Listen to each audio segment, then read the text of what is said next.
Salut à tous, c'est Mickaël, j'espère que vous allez bien. Aujourd'hui, on va parler d'un site que j'ai trouvé qui est extrêmement intéressant. Il permet d'aller voir les conversations qu'ont les personnes qui développent des malwares avec les victimes de malware qui essaient de pouvoir récupérer l'accès à leurs données. Alors c'est quelque chose qui est assez méconnu et je pense que c'est assez intéressant de pouvoir voir un petit peu comment ça se déroule ces négociations, voir si les personnes ont tendance à payer, si elles n'ont pas tendance à payer. Sachant qu'en France, en général, on va dire que c'est l'assurance qui va couvrir si jamais la personne elle subit un ransomware.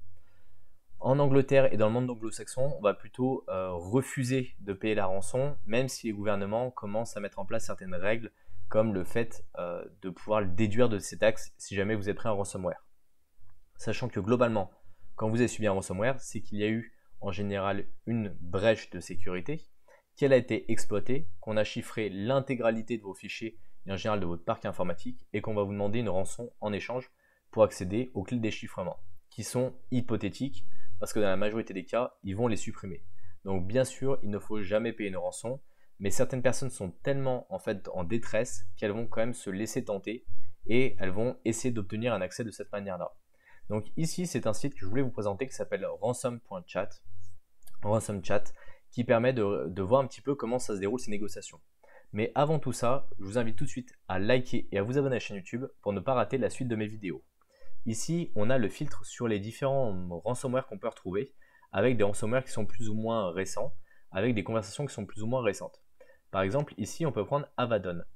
En rouge, vous avez les équipes de Avadon et en bleu, vous avez la victime. On voit que c'est un espèce de chat qui est mis en avant et où certaines personnes vont échanger certaines informations. Donc en général, ce qui se passe quand on regarde un petit peu les conversations, c'est que l'utilisateur essaie de négocier en général la rançon. Alors là, pas forcément dans ce cas-là, mais si on regarde un petit peu toutes les conversations, on a des prix qui sont annoncés.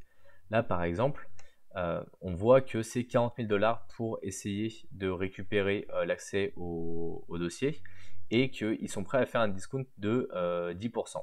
La victime leur explique qu'il ne peut leur offrir que 10 000 $ et donc c'est un jeu de négociation comme on peut retrouver dans l'achat et vente, on va dire, traditionnel. Donc là, il explique qu'effectivement que sa société va donner uniquement 5 000 $ et qu'il ajoute encore 30 000 $ de sa poche, mais que son salaire est uniquement de 1 000 $. Donc c'est toujours un peu ces jeux de négociation. Donc en fonction du chat sur lequel vous tombez, vous avez des choses qui sont des montants qui sont plus ou moins importants.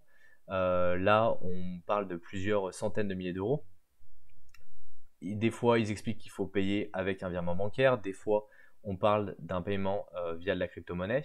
Là, par exemple, ici sur DarkSide, on voit que le montant à payer était de 2 millions et qu'on va avoir une partie qui va être payée ou soit en BTC, soit en Monero.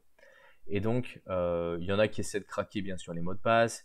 Il y a tout un tas de choses en fait, tout un tas de résolutions, mais le problème c'est que j'ai l'impression qu'on n'arrive jamais à avoir les derniers éléments. Alors là, on voit qu'on a les éléments qui sont de l'URL avec les fichiers. Et souvent, ce qui va se passer, je me suis aperçu de ça, c'est que les victimes vont demander d'abord une preuve comme quoi les fichiers sont bien déchiffrés.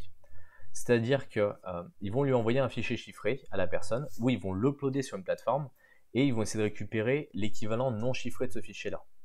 Si ça marche, ils vont entrer dans une phase de négociation financière, et à partir de là, ils vont se mettre à négocier le montant pour essayer de tirer le montant le plus bas possible. L'attaquant, il a tout intérêt à aller chercher le montant le plus haut possible et à mettre des coups de pression. Dans plusieurs chats, on les voit régulièrement dire « dans 3 jours, vos données vont fuiter directement sur Internet ». Et ça peut arriver, et ça, c'est tout à fait entendable. Là, vous en avez par exemple pour Hive, vous en avez pour Reveal, et en fait, c'est toujours le même scénario qui va se répéter. Vous en avez sur Logbit, et j'ai l'impression qu'en fait, ça change pas grand-chose. Et là, par exemple, voilà, il demande le prix que la personne souhaitait, et il y a une espèce de marge de négociation qui s'offre. Donc là, on parle de 10 millions de dollars, après, on va parler de 100 000 $, après, ça va couper. Voilà, de temps en temps les personnes répondent, de temps en temps les personnes vont jusqu'au bout. Mais c'est là où on voit quand même que les négociations vont quand même assez loin et il y en a quand même assez régulièrement. Alors comment les entreprises, elles peuvent déjà se protéger pour éviter de se faire avoir par ça? La première chose, c'est faire des audits de sécurité régulièrement et par des entreprises tiers. Évitez que ce soit vos propres équipes qui les fassent pour avoir un autre œil, une autre vision des choses. quand on travaille en interne, on a tendance à passer beaucoup de choses sous le tapis et à dire oui, bah ça on le corrigera plus tard. Bien sûr, il faut maintenir à jour ces systèmes de manière permanente.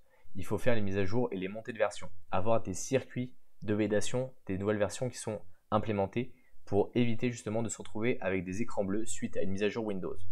Dans la majorité des cas, les ransomware en fait sont déployés de manière automatique. Alors, on a deux scénarios en général de déploiement pour les ransomware. Le premier, c'est un utilisateur qui va télécharger quelque chose de pourri sur internet ou qui va recevoir un mail, qui va cliquer dessus, qui va infecter son poste et à partir de là, ça va se propager sur l'ensemble des éléments du réseau. Soit on va avoir une intrusion qui va être externe, qui n'est généralement pas ciblée. Vous avez un appareil qui est connecté ou un serveur qui est connecté à internet avec un service qui est vulnérable déjà depuis un certain temps. Un robot va passer dessus, il va commencer à chiffrer, il va avoir un premier accès à votre réseau et il va chiffrer l'ensemble de votre réseau ensuite. On a différentes forces de ransomware qui vont chiffrer de différentes manières, mais ça peut être extrêmement rapide si vous avez un réseau qui est performant et des disques durs qui écrivent assez rapidement. Bien sûr, la meilleure protection étant d'avoir des sauvegardes qui sont hors ligne. Ça vous permettra de remonter un accès. Alors certaines sociétés font des sauvegardes sur bande encore, qui vont mettre à la banque tous les 3 mois, tous les 6 mois, ce qui permet de perdre peut-être une petite quantité de données, mais de ne pas perdre l'intégralité des données. Et le plus grave, c'est quand vous avez deux data centers qui vont synchroniser des données en parallèle, et ça va les synchroniser également les sauvegardes. Je sais que j'ai vu de plus en plus de ransomware qui commencent à embarquer des techniques de test d'intrusion pour aller de plus en plus loin, et qui vont même aller jusqu'à compromettre l'Active Directory dans un premier temps, récupérer les identifiants administrateurs du domaine et se propager à l'ensemble du réseau Windows pour être sûr de chiffrer l'intégralité des couches. Et ça, c'est extrêmement important de pouvoir le prendre en compte. L'Active Directory est un pilier qui est central et si jamais vous le faites compromettre, l'intégralité de votre réseau va tomber ensuite. La meilleure manière de le sécuriser, c'est déjà de comprendre comment il fonctionne, de voir un petit peu les interconnexions qu'il peut y avoir. Plus vous allez restreindre la surface d'exposition, plus vous avez de chances de pouvoir sécuriser ça correctement. La sécurité, c'est toujours le maillon le plus faible en fait qui va prendre en priorité. Lorsqu'on fait un test d'intrusion et qu'on essaie de compromettre une société, on va passer par le maillon le plus faible et après on va tirer au fur et à mesure, les fils vont arriver et on va récupérer un peu le reste de la pelote de laine. Et bien c'est exactement la même chose pour les ransomware. Soit le niveau technique de la structure est informatiquement sécurisé, et du coup on va passer par l'utilisateur qui va être le maillon en général le plus faible, qui va avoir tendance à cliquer et qui va contourner les mécanismes de sécurité qui sont en place. Si vous avez de la chance, ça infecte uniquement un poste et vous allez pouvoir retrouver les données, remonter les données, ça ne va pas être très contraignant. Si vous avez moins de chance et qu'il y a des plus gros problèmes de sécurité, ça va se propager sur l'ensemble du réseau. Aujourd'hui, vous avez des outils qui permettent de détecter de manière un peu automatisée le chiffrement via ransomware, parce qu'en fait, ce qui va se passer, c'est que ces outils-là vont créer des faux fichiers qui vont être tout en haut de l'arborescence, avec des noms qui vont commencer par des underscores, des zéros et autres. Et quand ces fichiers-là vont commencer à être chiffrés, l'appareil automatiquement va détecter et va bloquer l'accès disque. Alors ça marche plus ou moins bien, il y a différents produits qui existent sur le marché. Je vous invite à me dire si vous en avez déjà testé et à me dire si pour vous, vous avez déjà eu des bons retours sur ces produits-là. Moi, pour l'instant, je suis assez sceptique sur l'utilisation de ces produits-là. Et en général, quand ça chiffre très très vite. Et j'ai déjà vu chez des clients qui, en 4 heures, se sont fait chiffrer l'intégralité de leur parc informatique. Sans parler derrière d'un parc qui est complètement bloqué, ça a des coûts de production qui sont des fois assez conséquents, assez astronomiques. Et ça va vous mettre plusieurs jours, plusieurs semaines pour pouvoir remonter les différentes infrastructures. Ça va avoir un coût financier qui est assez important. Et c'est aussi pour ça qu'il y a beaucoup de personnes qui payent, même s'ils ne devraient pas le faire. J'avais lu une statistique qui expliquait qu'en fait que les personnes qui se faisaient pirater et qui payaient avaient beaucoup plus de chances à être piratées de nouveau parce que les attaquants savaient que c'était des vaches à lait qui étaient assez intéressantes. Maintenant, dites-moi si vous connaissiez ce site, si vous l'appréciez. Pensez également à récupérer le guide qui est disponible dans la description. Il est offert, il vous permettra de bien débuter. Pensez également à liker et à vous abonner à la chaîne YouTube. Salut à tous!